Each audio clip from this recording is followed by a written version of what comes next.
ঢকুৱাখনৰ মাধুৱাত চাঞ্চল্যকৰ অপহৰণ কাণ্ড সংঘটিত হৈছে। দেৱেন্দ্ৰ কুমাৰ নামৰ এজন ব্যৱসায়ীক অপহৰণ কৰা দুৰ্বৃত্তই চাইৰেনযুক্ত এম্বুলেন্স বলেৰো বাহনত আহিছিল দুৰ্বৃত্তৰ দল।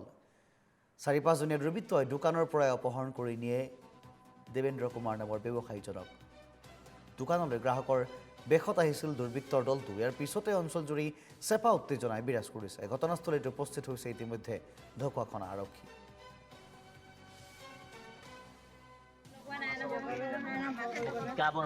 চাৰে ৬টামান বজাত আমাৰ মানুহজন দোকানত বহি আছিলে।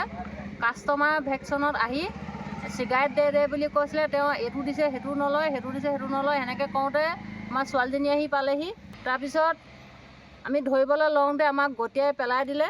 পেলাই দিয়াৰ কাৰণে তেওঁক আমি ধৰিব নোৱাৰিলোঁ। তথাপিতো গাড়ীখনৰ ওচৰলৈ গৈছিলোঁ যদিও আকৌ এটা গতা মৰাৰ কাৰণে আমি তেওঁলোকক একো হেৰি কৰিব নোৱাৰিলোঁ।